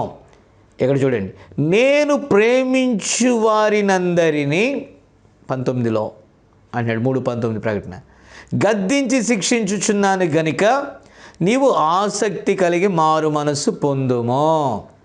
విన్నారా ప్రియమైన దేవుని బిడ్డలారా? చూడండి, పరిసయ్యులు, సద్దుకైలు మరియు అన్యులకు ఆ మత సంబంధమైన అరణ్యములో వారి మధ్య మారు మనస్సు పొందుడి అని యోహాను కేకలు పెట్టినది ఇదే వర్తమానము. అప్పుడు మరి ఒక పద్ధతి, మరి చూడండి, అప్పుడు ఒక పద్ధతి, ఇంకొకటేం లేదు. ఇప్పుడు మరొక పద్ధతి లేదు. అప్పుడు దేవుని యొద్దకు తిరిగి వచ్చు మరో మార్గం లేదు. ఇప్పుడు మరి ఒక మార్గం లేదు. అప్పుడు అదే, ఇప్పుడు అదే. అదేమనగా మారు మనసు పొందుటయే. మీ మనస్సు మార్చుకొని వెనుకకు తిరుగు, మారు మనస్సు పొందుమో అంటున్నాడు ప్రవక్త. నీవెందుకు చచ్చిపోవాలి? నేను ప్రేమించు వారందరినీ. ఆమేన్. ప్రియులారా, ఇక్కడ చూస్తే దేవుడు అందరిని ప్రేమించేశాడని కాదు, అందరిని ప్రేమించాడని కాదు. ప్రియులారా, ఇక్కడ ఏంటంటే దేవునికి ఒక ముందు సంకల్పం ఉందండి. రోమా 9:13లో అక్కడ ఏమని చెప్పాడు? ఏశావును ద్వేషించి తిని యాకోబును ప్రేమించి తిని. ఇక్కడ పౌలు గారు చెప్తున్నాడండి, వారు పిల్లలు పుట్టి మేలైనను కీడైనను చేయకముందే అని చెప్పి అక్కడ తేటగా చెప్తున్నాడు, ఏర్పాటును అనుసరించి ఆయన యొక్క ప్రేమ వారి ఎడల చూసారా ముందుగానే నిర్ణయింపబడిందంట. యాకోబును ప్రేమించి తిని ఏశావును ద్వేషించి తిని, పిల్లలు ఇంకా పుట్టక మునిపే. అంటే నిజమైన ప్రేమకు అర్హులు కొందరున్నారు, అందరని కాదు అక్కడ. కాబట్టి అందరిని ఆయన ఏం కొట్టట్లేదు. తన పిల్లలెవరో తనకు తెలుసు. అందుకని ప్రవక్త అన్నాడు, ఇప్పుడు తన స్వంత వారితో ఆయన చెప్పుచున్నాడు. దేవునికి స్తోత్రం. నేను ప్రేమించు వారందరినీ గద్దించి శిక్షించుచున్నాను. గద్దించుట అనగా మందలించుట, మందలించుట అనగా సరిచేయుటను భావం చేత బయట పెట్టుట. చూసారా, అది సరిచేయుట అనేటటువంటి భావాన్ని బయట పెడతా ఉంది. శిక్షించుట అనగా దండన విధించుట అని కాదు, కానీ దాని అర్థాన్ని గురించి ప్రవక్త చెప్తున్నాడు. క్రమశిక్షణ చేయు భావమేదనగా, ఎందుకనగా విషయము యొక్క సవరణ మనస్సులో ఉన్నది కనుక దీనినే మనం ఖచ్చితంగా హెబ్రీ 12:5-11 మనం కనుగొన్నాం. నా కుమారుడా, ప్రభువు చేయు శిక్షను తృణీకరించకుమో, ఆయన నిన్ను గద్దించినప్పుడు విసుకకుమో. ప్రభువు తాను ప్రేమించు వారినందరినీ శిక్షించి తాను స్వీకరించు ప్రతి కుమారుని దండించును అని కుమారులతో సంభాషించున్నట్లు మీతో సంభాషించు ఆయన హెచ్చరికను మరచితిరి. శిక్షాఫలం పొందుటకై మీరు సహించుచున్నారు. దేవుని కుమారులనుగా మిమ్మల్ని చూచుచున్నాడు. తండ్రి శిక్షింపని కుమారుడెవడు? కుమారులైన వారందరూ శిక్షలో పాలు పొందుచున్నారు. మీరు పొందని ఎడల దుర్బీజులే, దుష్టు నుండి వచ్చిన విత్తనాలే, కానీ కుమారులు కారు. మరియు శరీర సంబంధులైన తండ్రులు మనకు శిక్షకులయుండిరి, వారి యందు భయభక్తులు కలిగి ఉంటిమి. అట్లయితే ఆత్మలకు తండ్రి అయిన వానికి మరి ఎక్కువగా లోబడి బ్రతకవలెను గదా. వారు కొన్ని దినములు మట్టుకు తమకిష్టం వచ్చినట్టు మనలను శిక్షించిరి గాని మనము తన పరిశుద్ధతలో పాలు పొందవలనని మన మేలు కొరకే ఆయన శిక్షించుచున్నాడు. మరియు ప్రస్తుతమందు సమస్త శిక్షయు దుఃఖకరముగా కనబడునే గాని సంతోషకరముగా కనబడదు. అయినను దాని యందు అభ్యాసము కలిగిన వారికి అది నీతి అను సమాధానకరమైన ఫలము ఇచ్చును. దేవునికి స్తోత్ర. కాబట్టి పిల్లరా, మనము చూస్తే ఇందులో దేవుని యొక్క ప్రేమ తెలియపరచబడుచున్నది. ప్రేమించాడు కాబట్టి కొడుతున్నాడండి సరిచేయటానికి, అందరినీ కాదు. అది దేవుని శిక్ష మనల్ని సరిచేయటానికి. హల్లెలూయా, దేవుని స్తోత్రం. ప్రేమలో ఆయన స్వంతదైన ఒక కుటుంబమునో, కుమారుల యొక్క కుటుంబమునో, ఆయన వంటి కుమారులు గల కుటుంబమును ఆయన కోరుకొనుచున్నాడు. ఆమేన్. అక్కడ ఆయన ఎదుట మానవ జాతి అంతయు ఒక్క మట్టి ముద్దగా ఉండెను. ఆ ముద్దలో నుండి ఇప్పుడు ఆయన ఘనతకు మరియు ఘనహీనతకు పాత్రలు చేయుచున్నాడు. ఏర్పాటు అనున్నది ఆయన స్వంత ఏర్పాటై ఉన్నది. గ్లోరీ, ఆమేన్. కాబట్టి ఆయన స్వంత ఏర్పాటు అంటది. ఆ తర్వాత ఆయన ఆత్మను బట్టి పుట్టిన ఆ ఏర్పరుచుకున్నవారు వారి నడక యందు ఆయన సారూప్యములోనికి మార్చబడుటకు తర్బీదు పొందుదురు. సమస్త క్రియలలో సమస్త దీర్ఘశాంతముతోనూ దయాళుత్వముతోనూ మంచితనముతోనూ ఆయన మందలించును. హల్లెలూయా. కాబట్టి ఆయన ఆ మేకులతో పొడవబడిన ఆ మచ్చలతో ఉన్న హస్తాలతో ఆయన శిక్షిస్తున్నాడు. కొన్నిసార్లు ఈ కుమ్మరి తాను తయారు చేయుచున్న పాత్రలను తీసుకొని ఆయన ఉద్దేశించిన రీతిగా ఖచ్చితంగా దానిని మరలా నిర్మాణము చేయుటకై దానిని బాగుగా పగలగొట్టవలసి ఉన్నది. Praise the lord.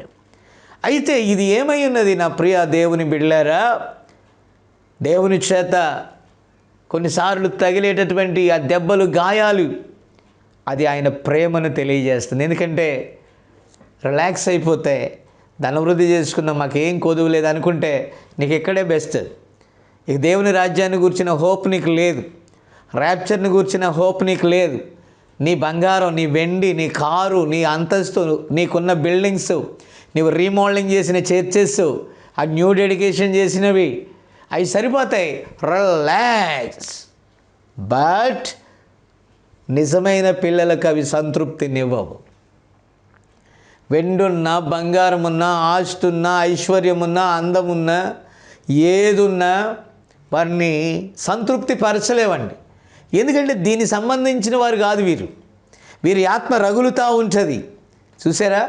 అందుకని ఇంకా ఏదైనా లోపం ఉంటే సమృద్ధిగా ఆయన చేత పగలగొట్టబడటానికి వారే అప్పగించుకుంటారండి. ఆయన ప్రేమకు అప్పగించుకుంటారు. Amen, amen, amen. కాబట్టి అక్కడ ప్రవక్త అంటున్నాడు, అది ప్రేమ, అది ఆయన ప్రేమ. మరొక విధమైన ప్రేమ అక్కడ ఉండదు. కామన్ లవ్, అందరిని ఆయన ప్రేమించేశాడు, అంతా అయిపోయింది, అది ఉండదండి. తన పిల్లల్ని సెటరేట్ చేసేటటువంటి పని అక్కడ ఉంటుంది. హల్లెలూయా. కాబట్టి అక్కడ ఒక చిన్న మంద ఉందండి, దానికి తర్బీదు ఇస్తున్నాడు దేవుడు, సరిచేస్తున్నాడు. పెద్ద పెద్ద గుంపులు కాదు. ఈరోజు వధువు సంఘం అని చెప్పబడుచున్న వారు కూడా మోహంలో పడ్డారు. వాటి వైపు చూస్తున్నారు, దాని క్రియలు, దాని జాడలు, దాని పనులు, దాని వ్యవహారాలు. వీరిలో కూడా లోపల ప్రవేశించి relax brother, relax brother, praise Lord brother, praise Lord brother, God bless you brother, God bless you brother. దేనికి? రిలాక్స్ అయిపోయాం బ్రదర్. ప్రియమైన దేవుని బిడ్డలారా, దయచేసి గమనించాలి. కానీ ప్రభు యొక్క వాక్యం చెప్తుంది చూడండి. హల్లెలూయా. ఓ చిన్న మంద, భయపడవద్దు, ఈ కాలము చాలా త్వరగా ముగింపు కానై ఉన్నది. ప్రవక్త పలుమార్లు చెప్పాడండి.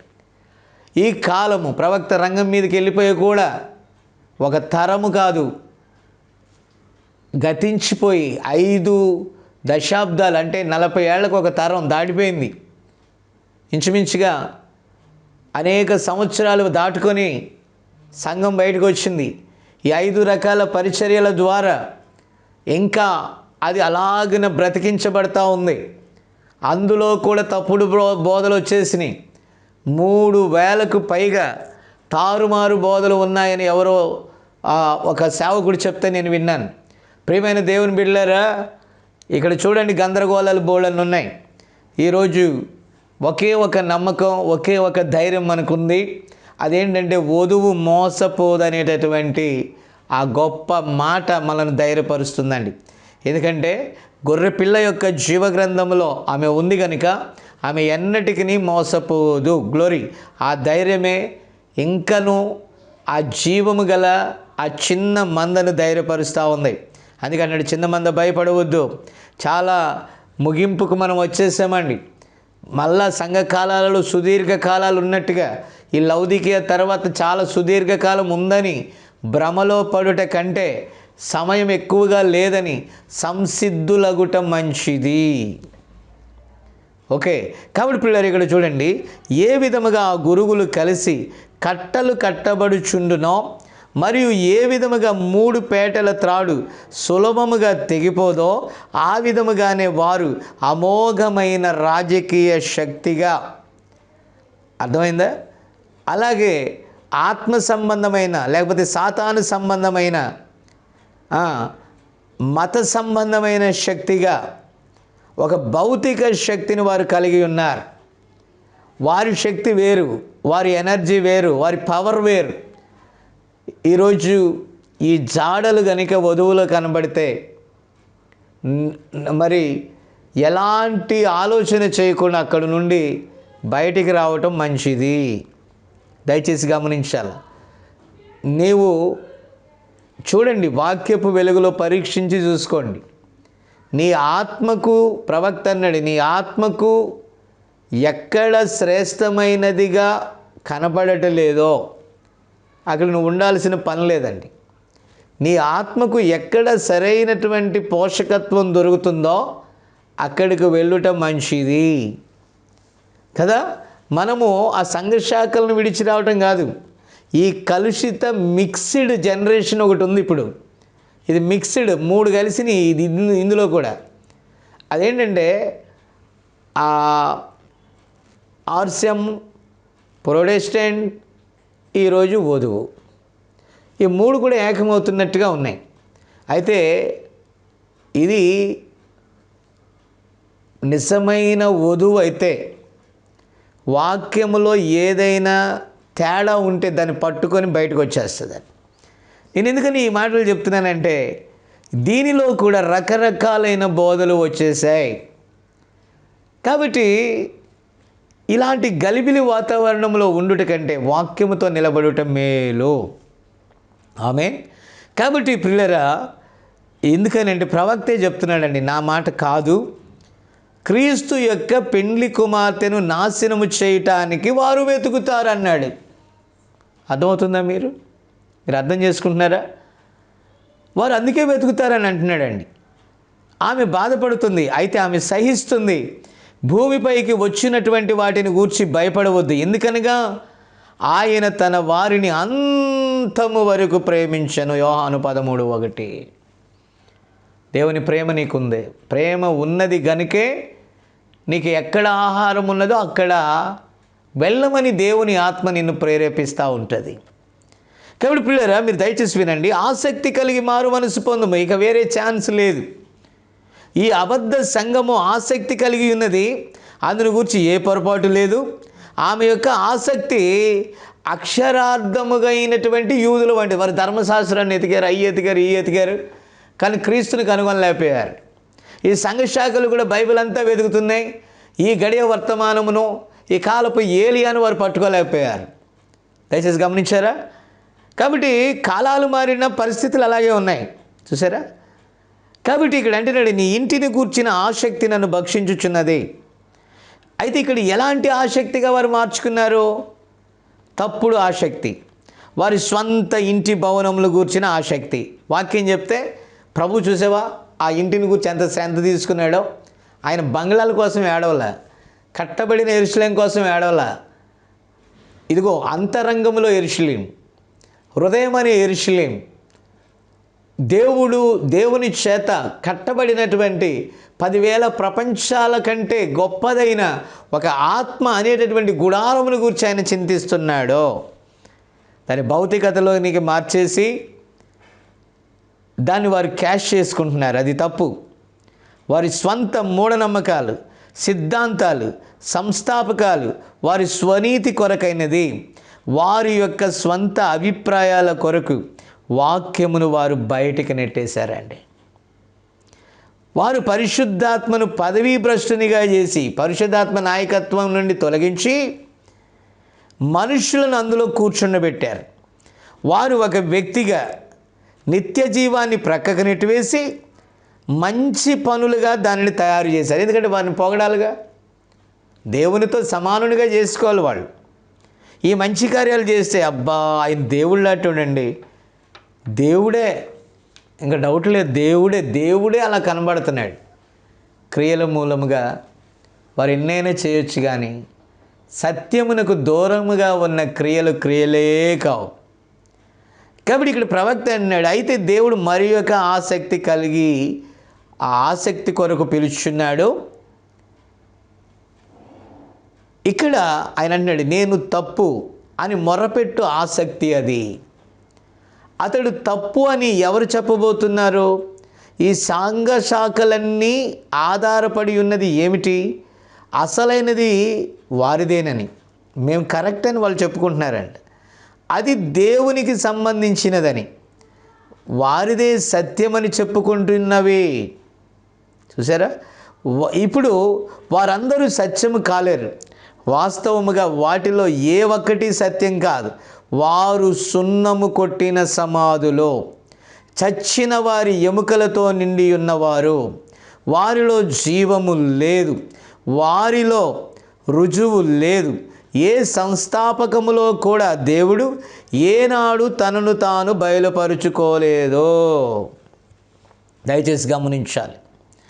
వారే నిజమని వారు చెప్పుకుంటే కాదండి, దేవుని చేత రుజువు చేయబడాలి. ఎందుకనగా దాన్ని చెప్పుకుంటున్నది వారే.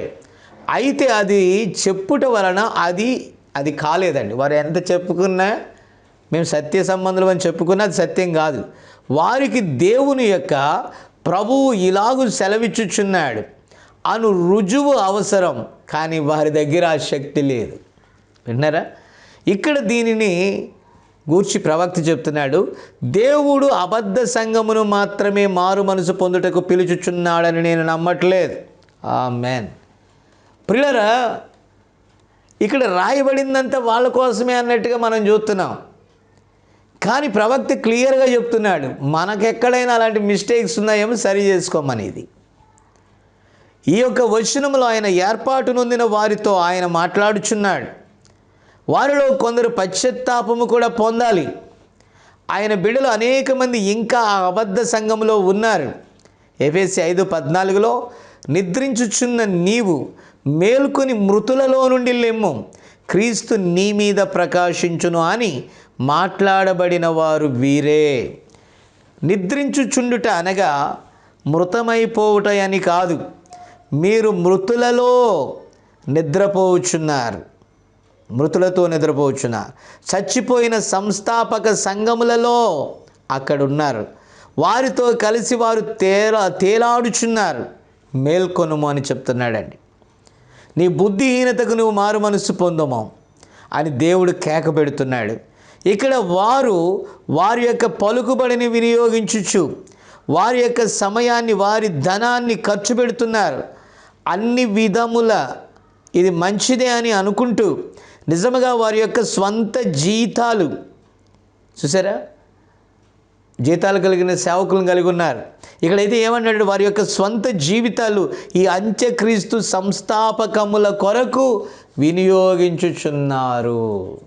చూసారా, వారు మారు మనసు పొందవలసి ఉన్నది, వారు తప్పకుండా మారు మనసు పొందవలసి ఉన్నది. వారు మనసు మార్చుకొని సత్యం వైపు తిరగవలసిన అగత్యత ఉన్నది. కాబట్టి లేఖనం దగ్గరికి రావాలండి. ప్రియులారా, ప్రవక్త అంటున్నాడు, మారు మనసు ఎక్కువగా అవసరమైన కాలము ఇదే. చూసారా, 57 సంవత్సరాల క్రిందట చెప్పిన విషయాలు ఇంచుమించుగా 50కి పైగా. ఈ విషయాలు అప్పటిలోనే అంత తీవ్రంగా ఉంటే మరి ఇప్పుడు మన జనరేషన్ సంగతి ఏంటి? ఇంకెంతగా మనం మారు మనసు పొంద ఆవశ్యకత ఉంది. అయితే అది అలా ఉన్నదా? వాక్యమును అది తిరిగి తీసుకుని వచ్చిన మానవ జీవితాలలో తిరిగి పరిశుద్ధాత్మ అది సింహాసనాధారునిగా చేయన తిరిగి అది యేసు ఒక్కడు మాత్రమే రక్షించును, రక్షకుడని గొప్ప గౌరవం ఇచ్చుచున్నదా? నేను చెప్పుటలేదు. ఎందుకనగా ఈ కాలము యొక్క ముగింపును దిగ్భ్రమ కలిగించు వణికింపచేయు సత్యమును తర్వాత వచనంలో మనం చూడగలుగుతామండి. అది ప్రభు చిత్తమైతే మనం చూద్దాము. అదేంటంటే, వీరందరూ కలిసి ఏం చేశారో తెలుసా? సంఘమును ప్రియులారా బయటికి నెట్టేసిన పరిస్థితి, సంఘములో క్రీస్తును బయటికి నెట్టేసినటువంటి పరిస్థితిని మనం చూస్తున్నామండి. ఇప్పుడు చూద్దాం. చూడండి, ప్రకటన గ్రంథము 3వ అధ్యాయము 20 నుండి 22 వచనాలు దయచేసి గమనించాలి. ఇదిగో నేను తలుపు నొద్ద నిలుచుండి తట్టుచున్నానో, ఎవడైనను నా స్వరము విని తలుపు తీసిన ఎడల నేను అతని యొద్దకు వచ్చి అతనితో నేనును, నాతో కూడా అతడును భోజనము చేయుదుము. నేను జయించి నా తండ్రితో కూడా ఆయన సింహాసనమునందు కూర్చుండి ఉన్న ప్రకారము జయించు వారిని నాతో కూడా నా సింహాసనమునందు కూర్చుండనిచ్చెదను. సంగములతో ఆత్మ చెప్పుచున్న మాట చెవి గలవాడు వినుగాక. దయచేసి గమనించాలి. ప్రియులారా, ఇక్కడ ఏంటి? చాలామంది చక్కగా చెప్తారు, ప్రభు తలుపు వద్ద నిలబడి తడుతున్నాడు, నీ హృదయం మార్చుకో, హృదయం అనే తలుపు నొద్ద ప్రభు కొడుతున్నాడు కాబట్టి నీ హృదయం అనే తలుపు తీస్తే ప్రభు నీలోకి వస్తాడని. ఇది పెద్ద గజిబిజి అంటున్నాడండి ప్రవక్త. ఎందుకంటే ఇది సువార్త పనిలో వారు అంటున్నారు, నువ్వు మారు మనసు పొందమ్మా, తలుపు తీయమ్మా, నీ హృదయం యొక్క గడియ తీయమ్మా, దేవుడు నీలోకి వస్తాడమ్మా. కానీ అక్కడ అది కానే కాదండి, దాని మీనింగ్ అది కాదు. ఎందుకంటే ప్రతీది కూడా పరిశుద్ధాత్మ తన ప్రవక్త ద్వారా తెలియజేశాడు. దేవునికి స్తోత్రం. ప్రతి ఒక్క కాలములో ప్రతి ఒక్క వర్తమానం ఎలాగో అది కూడా అంతే. ప్రవక్త అంటున్నాడు, ఈ వర్తమానం అంతయు మొత్తం సారాంశాన్ని కలిగి ఉన్నది. వచనం 22లో సంగములతో ఆత్మ చెప్పుచున్న మాట చెవిగలవాడు వినుగాక అని చెప్పబడింది. కాబట్టి అంత్యకాలములోని సంఘమునకు ఇది వర్తమానం. లౌదికీయ సంఘము దాని యొక్క ముగింపు సమీపించుచుండగా ఇది దాని యొక్క స్థితి. ఇది ఒక వ్యక్తికి వ్యక్తిగత వర్తమానము కాదు, ఇది పర్సనల్గా చెప్పేది కాదు. యేసు ఎక్కడ ఉన్నాడో అక్కడ నుండి ఆత్మ చెప్పుచున్నది ఇది. చూసారా, క్రీస్తు సంఘమును విడిచిపెట్టి ఉన్నాడు. సంఘాలలో నుండి క్రీస్తు లేడండి సంఘంలో. వీరి సిద్ధాంతాలు ఉన్నాయి, వాక్యాన్ని బయటికి నెట్టేశారు. వారు తాత్వికతను తెచ్చి పోపులుగా, బిషప్పులుగా, అధ్యక్షులుగా ఇంకా ఏదేదో తెచ్చుకొని పరిశుద్ధాత్మను ఏం చేశారు? బయటికి నెట్టేశారు. ఎందుకంటే వాక్యము బయటికి వెళ్ళిపోతే పరిశుద్ధాత్మ కూడా బయటికి వెళ్ళిపోతుంది. కాబట్టి ప్రవక్త అంటున్నాడు, ప్రణాళికల కొరకు లేక సంఘ సభ్యత్వము కొరకు లేక సంఘము కొరకైన ఒక రకమైన నిర్ధారణ చేసి రక్షకుని ప్రక్కకు నెట్టివేయుటయా ఆయనకు వ్యతిరేక్తముగా ఇంకేమీ చేయాలి? ఇంకా ఏమేమి చేయాలి? ఇదే భ్రష్టత్వం, ఇదే పడిపోవటం, ఇదే అంత్యక్రీస్తుకు తెరవబడిన ద్వారం. క్రీస్తు బయటకు వచ్చాడంటే యాంటీ క్రైస్ట్ లోపలికి వెళ్తాడు, వాక్య వ్యతిరేకుడు లోపలికి వెళ్తాడు. దయచేసి గమనించాలి. ఎందుకనగా ఆయన తండ్రి నామమున, హల్లెలూయా. కాబట్టి తండ్రి నామమైన యేసు పేరిట వచ్చినప్పుడు వారు స్వీకరించలేదు, తృణీకరింపబడ్డాడు. ఆ తర్వాత మరి ఒకరు తన స్వంత నామమున వచ్చునని ప్రభువే చెప్పాడండి. యోహాను 5:43. వాడు అబద్ధికుడు, వాడు పెద్ద యాక్టర్ అండి, వాడు నటించువాడు. వారు అతనిని అంగీకరించుదురు. పాప పురుషుని గురించి మాట్లాడుతున్నాడు. ఆ నాశన పాత్రుడు ఈరోజు సంఘాలన్నిటినీ కూడా స్వాధీనపరుచుకుంటాడు. యేసు వచ్చుటకు కొంచెం ముందుగా ఈ చివరి దినమున, అక్కడ అంటున్నాడు చూడండి, ఈ చివరి దినమును గూర్చిన ఆకాశమందలి సూచనలు గూర్చి మత్తయి 24 తెలియజేస్తుంది.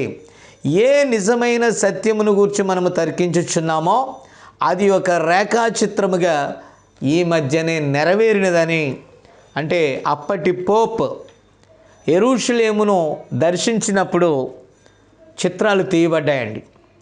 1వ చిత్రములో అది వెలుగుగా ఉంది, 2 తగ్గుతూ వచ్చింది, 3వది మరింత తగ్గింది, 4వది మరింత తగ్గింది, 5వది వచ్చి మరింత తగ్గిపోయింది, 6వ చిత్రంలో కొంచెం వెలుగే ఉన్నది. చూసారా? కాబట్టి ఈ 6వ వాడైనటువంటి పాల్ వచ్చినప్పుడు, అతడు పాలస్తీనానికి వెళ్ళినప్పుడు ఈ చిత్రము ఆకాశంలో కనబడిందండి.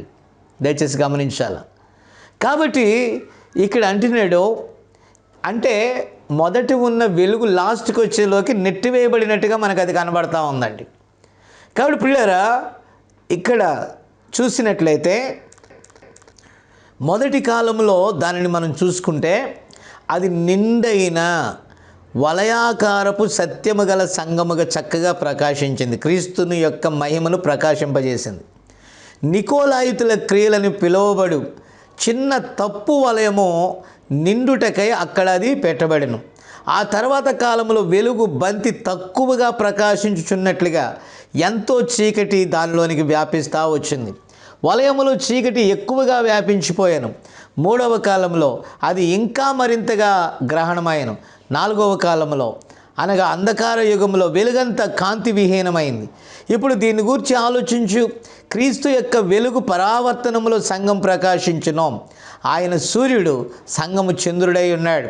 అలాగున ఈ వలయం యొక్క కాంతి చంద్రుడు.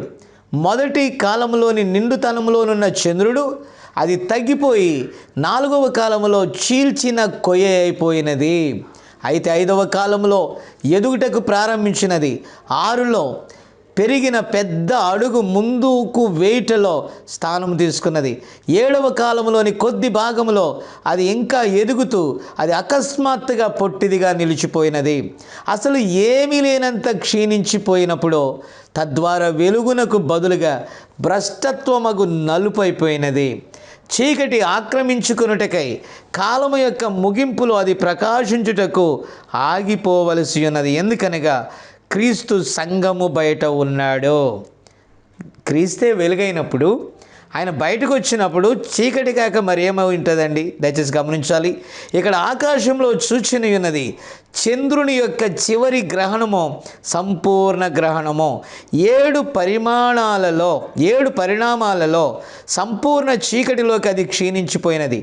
7వ దశలో యెరూషలేమునకు పరిశుద్ధ యాత్ర చేయుటకై రోమ్ యొక్క పోప్ ఈ పాలస్తీనా వెళ్ళినప్పుడు సంపూర్ణ చీకటి వచ్చినది. యెరూషలేమునకు వెళ్ళినటువంటి మొట్టమొదటి పోప్ అతడే. పోపుకు 6వ వాడైన పాల్ అని పేరు పెట్టిరి. పౌలు మొదటి వర్తమానికుడై ఉండెను. ఈ మనుషుడు అదే పేరుతో వెళ్ళాను. గమనించండి, అది 6వది లేక మనుషుని యొక్క సంఖ్య. ఇదెంతో సమసంబంధితము కంటే మిన్నగా ఉన్నది. ప్రవక్త అన్నాడు, అతడు యెరూషలేమునకు వెళ్ళినప్పుడు చంద్రుడు లేక సంఘము సంపూర్తిగా చీకటిలోకి వెళ్ళిపోయినది. ఇది అదే అన్నాడండి ప్రవక్త. ఇదే అంతము. ఇన్నియు జరగక మునుపు ఈ తరము గతించదు. ప్రభువైన యేసు త్వరగా రమ్మో అంటున్నాడు. ఎందుకంటే రాకడ సూచనలు నెరవేరుచూ ఉన్నవి. ప్రియమైన దేవుని బిడ్డలారా, యాంటీ క్రైస్ట్ తన రంగంలోనికి రావటానికి ఈ సంఘ శాఖలన్నీ కట్టబడతా ఉన్నాయి, గురుగులన్నీ కట్టబడతా ఉన్నాయి. అయితే వధువు కూడా వాక్యంతో ఏకీభవించాలి. ఇన్ని గందరగోళాలు అందుకే వస్తున్నాయి. కాదేశు బర్నియా దగ్గర కన్ఫ్యూజ్ ఉన్నట్టుగా ఇక్కడ కూడా చాలా కన్ఫ్యూజ్ ఉంది. అప్పుడు యెహోషువ కాలేబులు దానిని గుర్తించి వారు వాక్యం పక్షంగా నిలబడ్డారు. ఈరోజు వాక్యం పక్షంగా నిలబడేదే వధువై ఉన్నది. దేవునికి స్తోత్రం కలుగునుగాక. కాబట్టి ఇక్కడ అంటున్నాడు ప్రవక్త, ఒకటి నిజమైనది మరియు ఒకటి చీకటిబద్ధమైనది. 2 ద్రాక్షవల్లులు ఎందుకని అక్కడ ఉన్నవో ఇప్పుడు మనం చూడగలము. ఒకటి శరీరమూలముగా పుట్టినవాడుగాను, చూసారా, శరీరమూలముగా పుట్టినవాడుగాను ఇస్సాకును హింసించినవాడు ఒకడు. చూసారా, అంటే శరీర మూలంగా పుట్టినవాడు ఆత్మ మూలంగా పుట్టినవాడిని హింస పెడుతున్నాడు. అవునా? ఇక్కడ అంటున్నాడు ప్రవక్త, అబ్రహాముకు 2 కుమారులు ఎందుకు కలిగి ఉన్నారో మనము చూడగలుగుతున్నాం. అదే తల్లిదండ్రుల్లో నుండి కవల పిల్లలుగా 2 మగబిడ్డలు వచ్చుట, ఒకడు దేవుని సంగతులను ఎరిగిన వాడునో వాటిని ప్రేమించిన వాడుగానో ఉండెను, మరొకడు అదే సత్యమును మరింతగా ఎరిగిన వాడై ఉండెను, కానీ అదే ఆత్మ లేనివాడు. అందుచేత ఆ ఏర్పరచబడిన బిడను హింసించాడు. భ్రష్టత్వము నిమిత్తమై దేవుడు భ్రష్టునిగా చేయలేదు, ఆయన ఏర్పరుచుకొనిన వాని నిమిత్తమై భ్రష్టునిగా చేశాడు. చూసారా, ఏర్పరుచుకున్నవాడు ఏర్పరుచుకొనిన వారిని హింసించాడు. ఒక ఏర్పాటులో ఉన్నవాడైతే ఏర్పాటులో ఉన్నవాడిని హింసించాడు. ఏర్పరుచుకొనిన వాడు ఏర్పరుచుకున్న వానికి హాని కలుగ చేయడో, హింస కలుగజేసి ఏర్పరుచుకున్న వారిని నాశనము చేయనది 100% భ్రష్టులే. ఆ భ్రష్టులే మత సంబంధులు. వారు తెలివైన వారు, వారు కయ్యూను వంశము నుండి వచ్చిన వారు, వారు సర్పము యొక్క సంతానము. వారి యొక్క బాబిలులు వారు కడతారు, ఆ గోపురాలు వారు కట్టుకుంటారు, వారి పట్టణములను వారు కడతారు, వారి సామ్రాజ్యములను వారు కడతారు, అన్నిటిలోనూ దేవునికి మొరపెడతారు, వారు నిజమైన విత్తనమును ద్వేషిస్తారు. దేవుడు ఏర్పరచుకొనిన వారిని, దయచేసి గమనించాలి, నాశనము చేయుటకై వారు చేయగలిగినదంతా చేయుదురు. చివరికి ప్రభువు నామమున కూడా, చూసారా, ప్రభువు నామమును కూడా. అయితే వారు, చూసారా, వారిని గురించి చెప్తున్నాడు, గోధుమకు పొట్టుతో సంబంధం ఏమిటి? చూసారా, కాబట్టి పొట్టుతో ఏం లింక్ లేదు. అయితే అంతమున పొట్టునకు ఏం జరుగుతుంది? ఆరని అగ్ని చేత అది కాల్చివేయబడుతుంది. పొట్టే ఎక్కువగా కనబడుతుంది, కానీ ఒక దినాన అది కాల్చివేయబడుతుంది అంటున్నాడు ప్రవక్త. గోధుమ ఏమవుతుంది? అది ఎక్కడ ఉంటుంది? ఆయన యొక్క కొట్టులు అది కూర్చబడుతుంది. ఆయన ఎక్కడ ఉండునో అది అక్కడే ఉంటుంది. ఆమేన్. కాబట్టి ప్రియమైన దేవుని బిడ్డలారా, జాగ్రత్త పడమని లేఖనం చెప్తుంది. జాగ్రత్తగా వాక్యాన్ని చదవమని చెప్తుంది. జాగ్రత్తగా ఉండమని చెప్తూ ఉంది. మీ రక్షణను భయముతో వణుకుతో కొనసాగించుకొనుడి. దేవునిపైన ఆనుకొని ఆయన బలమునందు బలవంతులై ఉండుడి. మీ విరోధి అయిన అపవాది ఎవరిని మృంగుదునా అని గర్జించు సింహము వలె వెదకుచూ తిరుగుచున్నాడు. మెలకువగా ఉండి ప్రార్థన చేయుడి, స్థిరులై ఉండుడి. ఇది అంత్యకాలము. నిజమైనవి మరియు అబద్ధమైనవి 2 ద్రాక్షాలు పరిపక్వత, ఆ 2 ద్రాక్షావల్లులు పరిపక్వత స్థితికి వచ్చినవి. అయితే గోధుమ పరిపక్వతలోనికి రాకముందు పండుబారిన గురుగులు కాల్చివేయబడుటకై ముందుగా కట్టలు కట్టబడవలసి ఉన్నది. చూసారా, వారందరూ సార్వత్రిక సంఘముల సమాఖ్యలో చేరుచున్నారు. అది కట్టలు కట్టబడుట. త్వరలో గోధుమలు కూర్చబడుట జరుగుతుంది. అయితే ఇప్పుడే 2 ఆత్మలు 2 ద్రాక్షావల్లుల్లో పనిచేయను.